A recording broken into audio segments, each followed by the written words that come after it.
morning, everybody. So I hope you guys are eating things that are healthy, drinking lots of water, and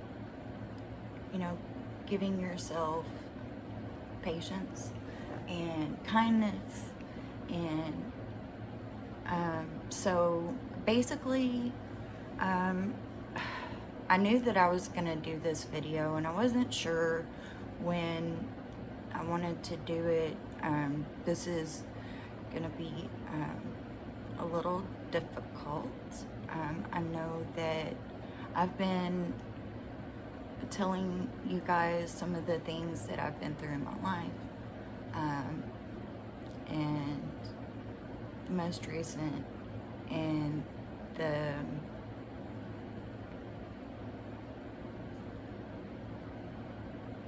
most difficult and life-changing thing that has ever happened in my life. So, I really haven't introduced myself because I'm not anybody. I'm nobody. I really don't even, I don't have any viewers really so far. So I'm just really hoping that some of these videos reach the people that it needs to, so anyways, my name is Karen, and there'll be another video about that. So my name is Karen, and I am at home all the time. Well, most of the time. I'm disabled, and I'm disabled because I have a brain tumor. The tumor that I've had is called an anaplastic astrocytoma. I think that's the way it's pronounced. But basically, there's not really a cure for it. So I'm gonna go back a little bit to if you've watched any of my videos before, or if you watched the one about having skin cancer, that was the first time I had cancer. And so if you haven't seen it, go back and watch that. If you want to kind of start where all of this started. So anyways, I had to keep going to an oncologist to, follow up on my melanoma, where he had to go through and make sure that there were not any more problems. So after they took the melanoma out, they also went in to do, they went in there to take out one of my lymph nodes. They ended up taking out two.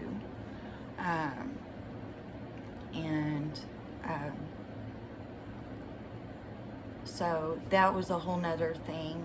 And they were like, oh no, there were, da da da da da.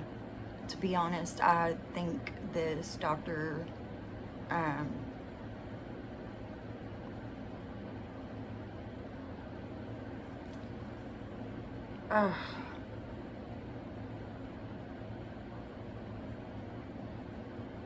I'll never go back to see that doctor ever again.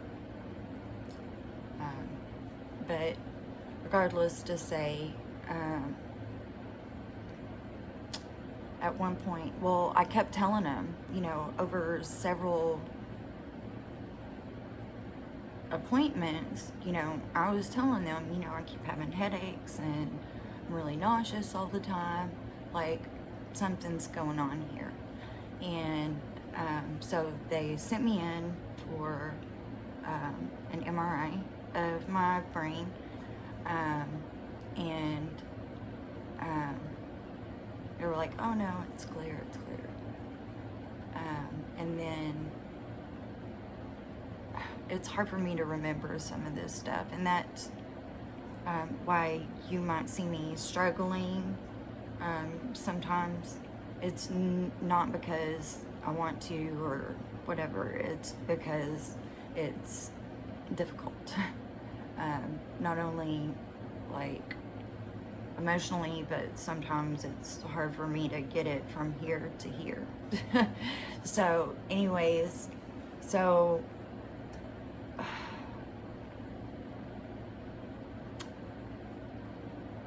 regardless, I'm just gonna fast forward for a little bit there. The headaches and the nausea continued to get worse. I had finally started advancing in the job that I had, and you know, I was finally getting to my goals, you know, to where I could finally, you know, buy a house, which has always been my dream. And anyways, I was telling this to my oncologist. I was going to my primary care physician. I was, you know, there was a couple of times I went to emergency room.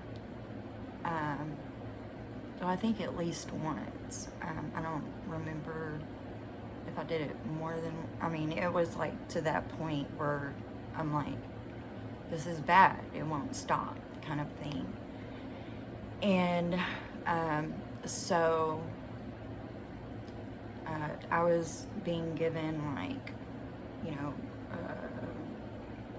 this stuff for nausea, Zofran, which is really good. That's always worked for me with my nausea. And I was having headaches, and I can't remember if anything that they did for the headaches. But regardless to say, nobody was addressing that. Nobody was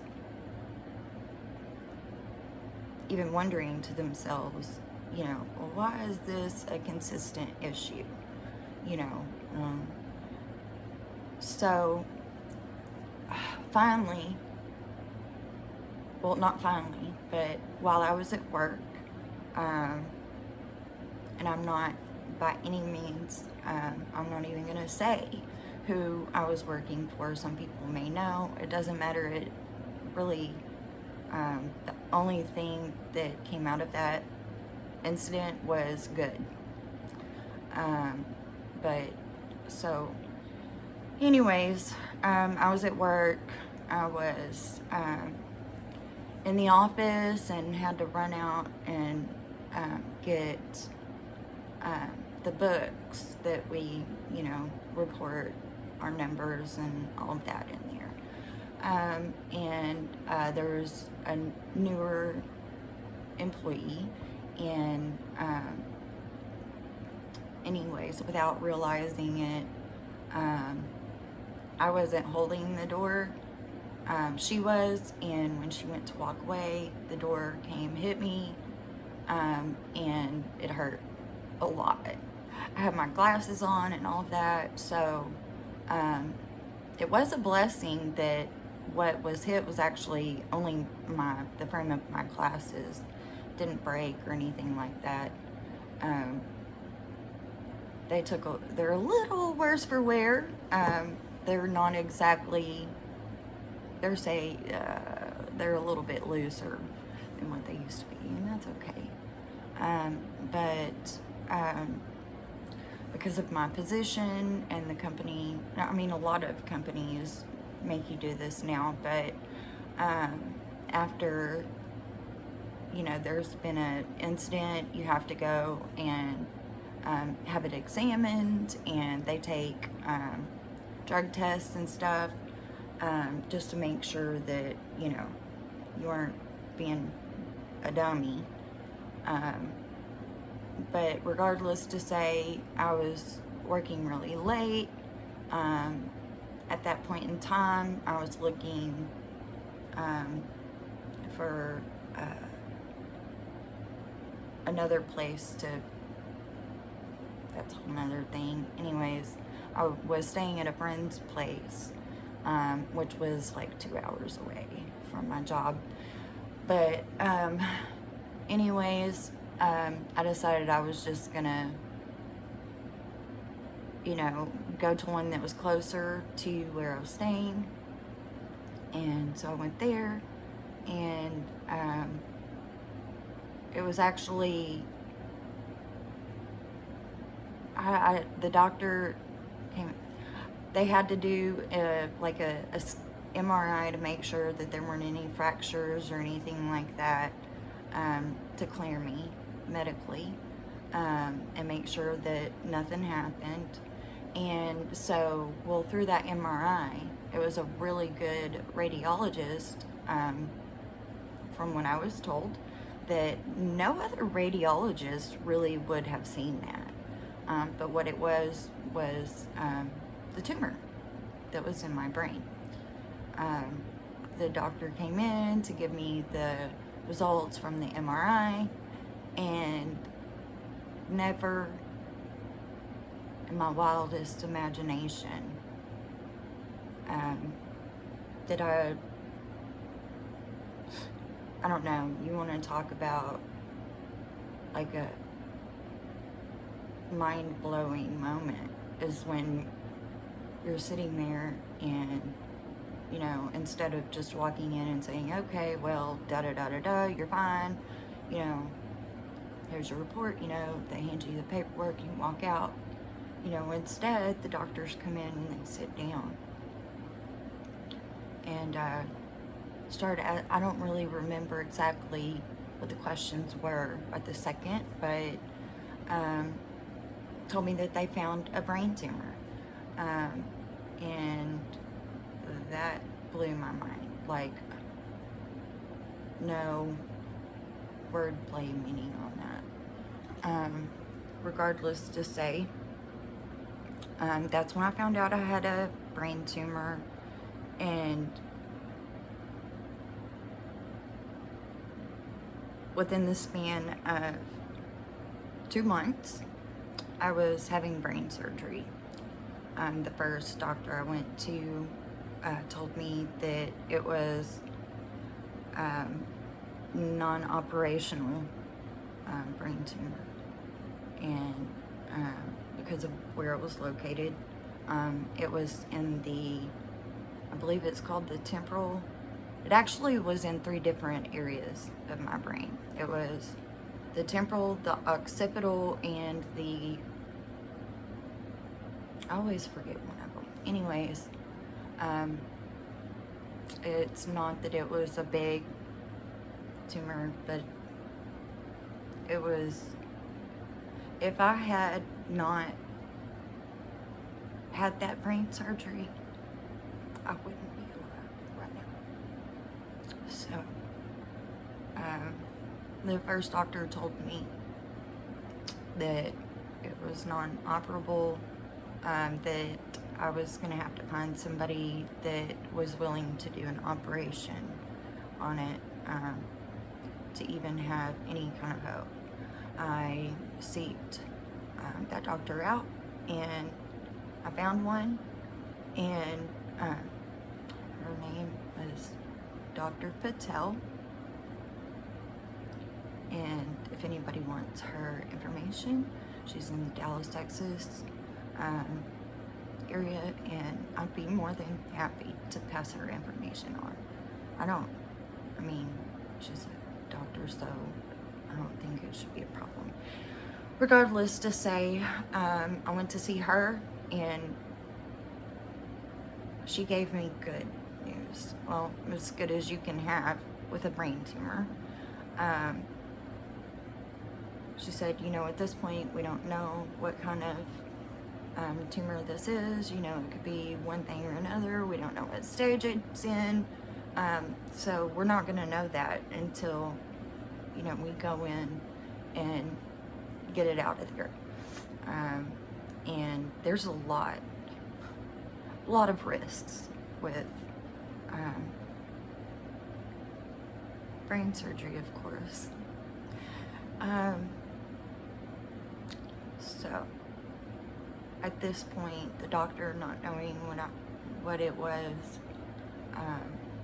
you know, besides just knowing that it was a brain tumor, she was ready to do the surgery like the next week, and I had to stop, and I was like, whoa, that's a little too soon, and I had to postpone it. Well, I didn't have to, but I did. I postponed it like 2 or 3 weeks, just so I could get a little bit of this wrapped around my head. And to be honest, I really didn't, because I don't know that I would have done it if I had really had my mind wrapped around it. But honestly, at this point, I was already having effects from the tumor, and that was with the headache and the nausea,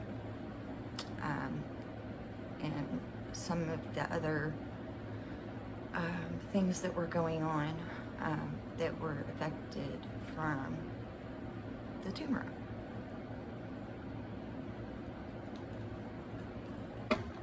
Regardless, to say,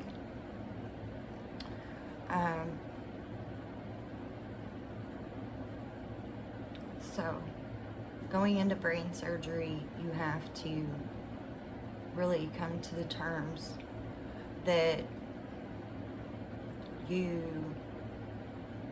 could come out of the surgery at 100%, where they get the tumor out, you wake up, you know, you're there for, you know, 3 or 4 days, you know, maybe 5, and you're out of there, whatever. My plan was that I was going to go, that was my plan, and then I was going to go back to work. That's not what happened. And then, you know, there was always the option or likelihood that there would be where you don't survive the surgery. And so,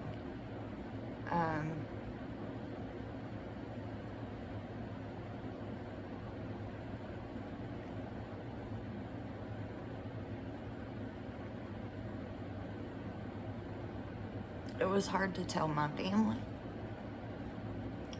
It was really hard to tell my kids. And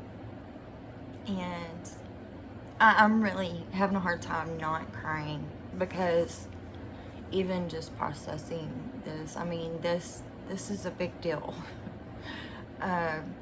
So I know there were a lot of people there that were there to support me, and be there with me through the surgery and when I woke up.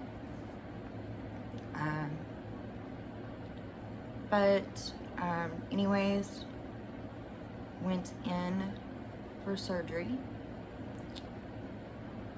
and it was an awake surgery, which means at certain points or point of the surgery, I was woken up or awake. I was, but I was really groggy. And I remember I was pretty ornery because I wanted to go back to sleep. So fast forward to when I became conscious from the surgery. When I realized that, you know, my brain came back on, and I realized it, I don't think I said it out loud, but the first thought in my mind was, thank you, God.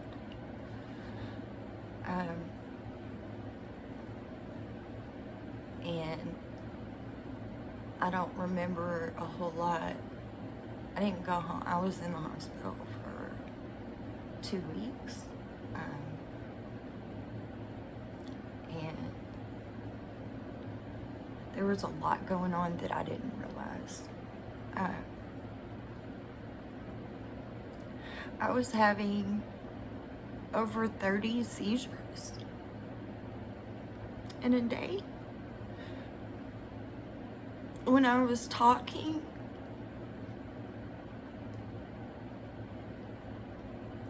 the words that were coming out of my mouth were not the words that were up here, were not the words that were coming out of here.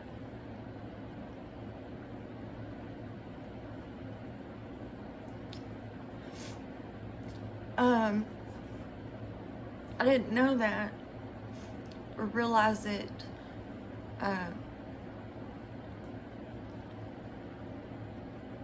You know, the doctor would always come in and ask me questions, you know, do you know your name? Do you know your birthday? All of this. And I didn't realize what was going on really until my oldest daughter, I love her to death. She's kind of got a dark humor, just a little bit on the dark side, like me.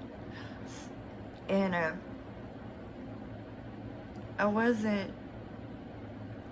didn't realize it until she laughed, because they asked me what my birthday was, and I sat up in my hospital bed and I said, Buffalo. You know, like, I was very clear what I was saying up here. I was saying October, because my doctor had asked me what month was my birthday, and I said up here I was saying October. But what was coming out of my mouth, which I can usually laugh about, but what I was actually saying was Buffalo.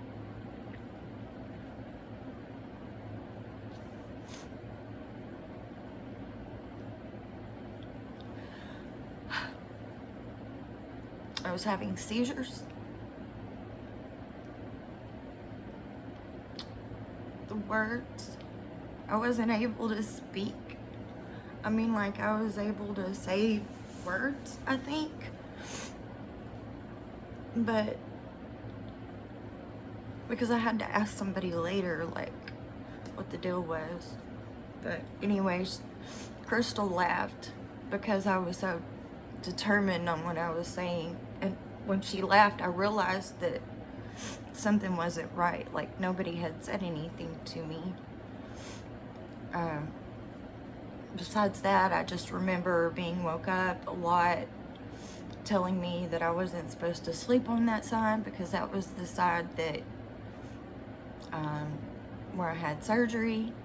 And I remember I was telling them to just leave me alone. And I'm a nice person. I've always been nice. And I've had surgeries before, and I've never been like this. They had those compression things on my legs, and I'm a little claustrophobic. I got pissed off, and I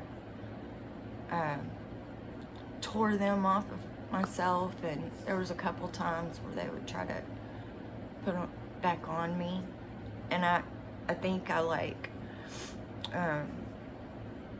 I don't think I like told her off, but I'm pretty sure I told one of the nurses by no uncertainty that I did did not want them on my legs again, ever. I've never liked having the catheters. Never liked them. And I demanded, as soon as I realized that there was one, I demanded they took it out. Anyways, there was a lot of things that I still am not super clear about. There's things that I think I remember, but nobody really remembers that or can confirm it. But I do know for a fact, at one point, you know, I've always like forced myself to get up and not let, you know, nurses and doctors like force me to, you know, just lay around or anything. You know, that what my success has always been through is just pushing myself. And so I decided to that I was gonna get up and use the restroom all by myself. I remember that decision, and the next thing I remember is being on the floor and the nurse on the side of me, and I was like looking somewhere, and then there was the nurse on the side of me, and I had apparently had a seizure and had no idea.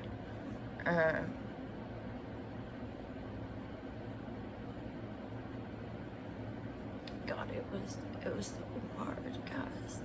Realizing that I had not come out of that surgery at 100%, and I was scared of what this was gonna mean for my life. And I couldn't really like verbalize the things that I was thinking about. Even when I tried to push myself, I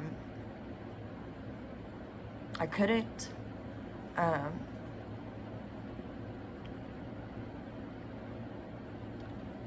Guys, it was hard. And but I always want to make sure I never want to leave anything on a negative note. Obviously, I'm not like as bad as I was. I had a speech therapist. I had a physical therapist where I could learn how to walk and get my balance back.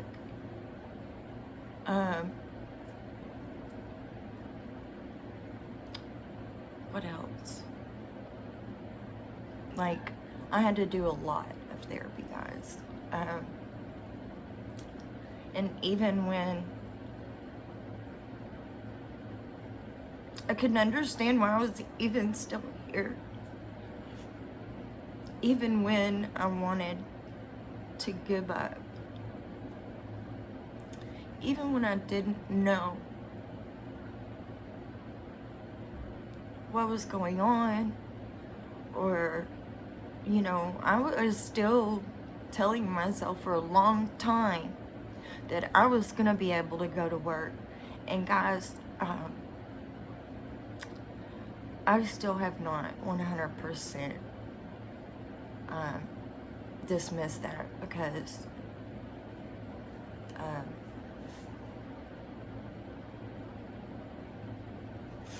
I don't know. You know, I don't know what's in the future. I don't know what God has in mind. If that's what He has in mind, then that's what I'm gonna be doing. And I'll still be the bad mamma jamma that I was back then, guaranteed. But I just want to say, uh, after the surgery, we found out what it was. Anaplastic astrocytoma. I was told that it was nothing that I ever did in my life that could have ever caused this.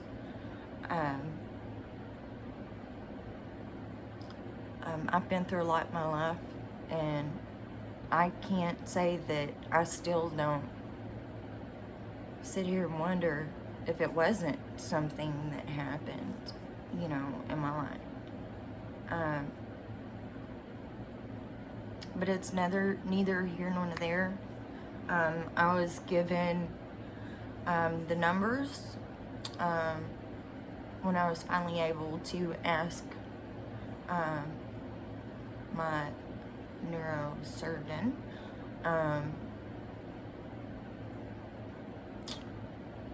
you know, what kind of what I was looking at. And she told me that, and once I was able to read and understand what I was reading, like even when I was able to read again, which at a point, like, I couldn't, this is turning into a really long video, and I don't even know if anybody's ever gonna watch this. But I know I couldn't understand, and I didn't know what to do. I'm gonna hope that somebody out there knows. Maybe you're going through this. Maybe you want to know. And I just want you to know, don't quit. Don't quit. You keep fighting. Because that's what I'm doing.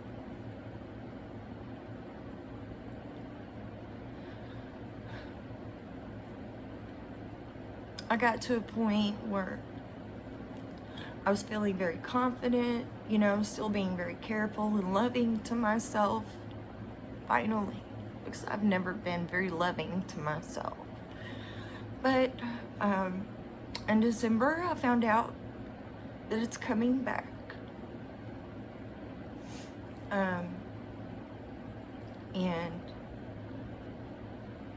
boy, that took me into a really dark place.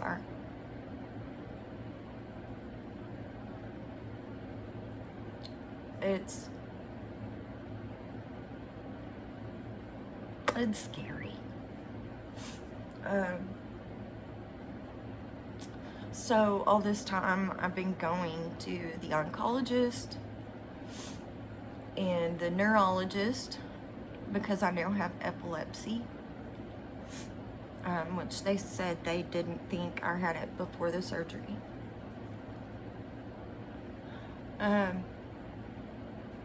I have two different kinds of epilepsy. I can't remember what they call it now. They used to call it grand mal, tonic-clonic, or something like that now. And I also have seizures in my brain. I take two different kinds of medications for that. One is for the grand mal, one is for my brain seizures. Those are called silent seizures. And they're the ones that you can just die in your sleep. That's scary.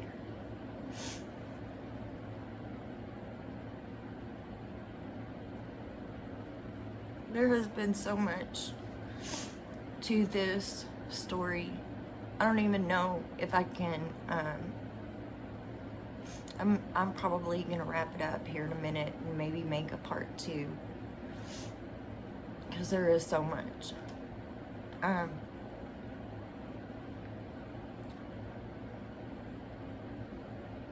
The tumor's back. I'm now seeing a radiologist. That's new to me. So the plan is, once it gets to an acceptable size or point to do radiology in my brain. And then after that treatment, immediately afterwards, I'm gonna have to do chemo.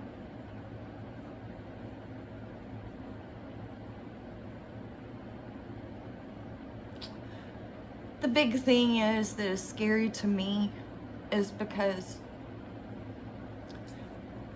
it's not something that's on my leg. You know, I can't just, because if it was in my leg, I would just cut my leg off. That's something that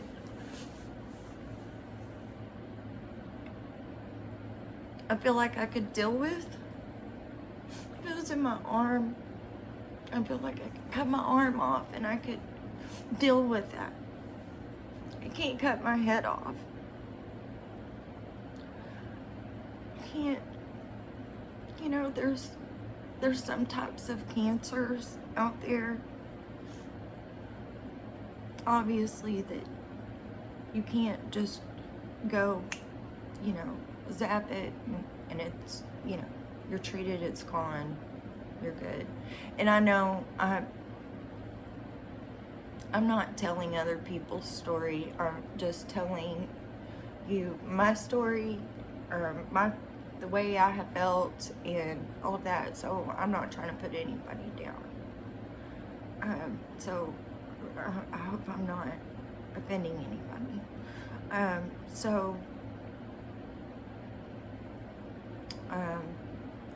I go back in a couple of weeks to do the MRI again, and I'll see my oncologist again and the radiologist again, and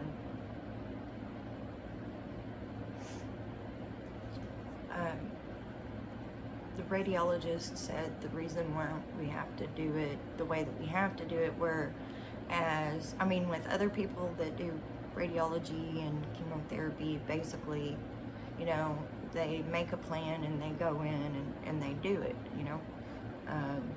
And the oncologist, or not the oncologist, the radiologist said, you know, there's some stuff they bring to him and he can just look at and he's like, no, we don't need to do, we're not at that point yet. And there's other people where he's able to look at and they're like, yes, we need to go ahead and take care of that. And I'm in the middle, somewhere in between. And so we're having to wait until it moves over to where it's, yes, we need to take care of this. So I had my surgery in August of 2018. Right now it is June 2022. It's been 4 years.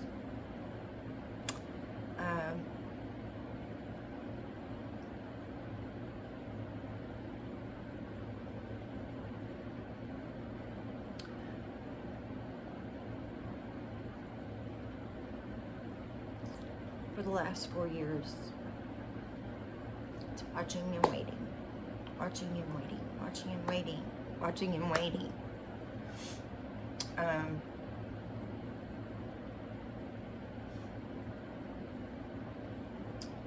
So I'm trying, you know, to get myself mentally ready. There's so many things that just go through your mind when you're facing something like that. And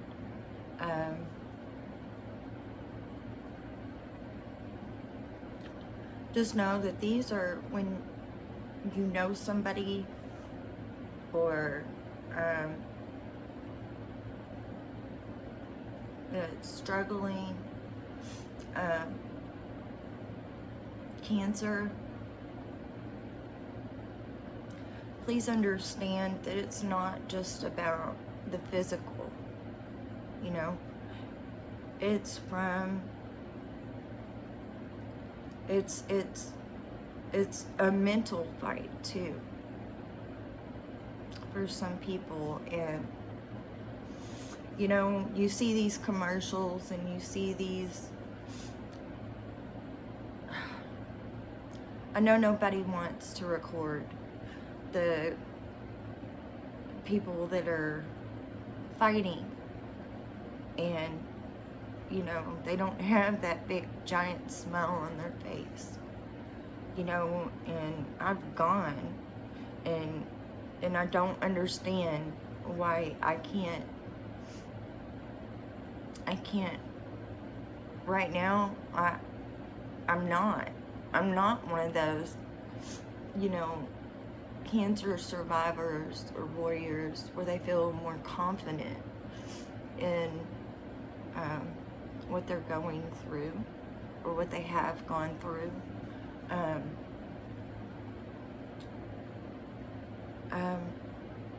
You know, I hope I get to that point, and I hope that somebody else, you know, may see this, and what I'm telling you is I may not be in that same point where the people on the television and commercials and all of that were all happy, smiley. I might not be there, but I'm fighting, and I'm not gonna give up, and neither should you.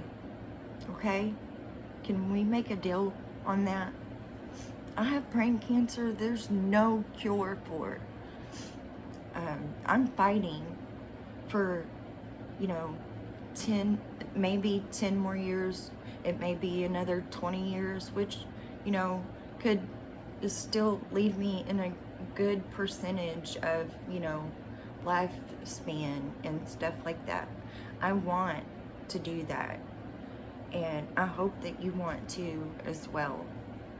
And I want to tell you, never give up the faith in God. You keep fighting. You keep fighting. Because there may be somebody out there that might need encouragement from you too. And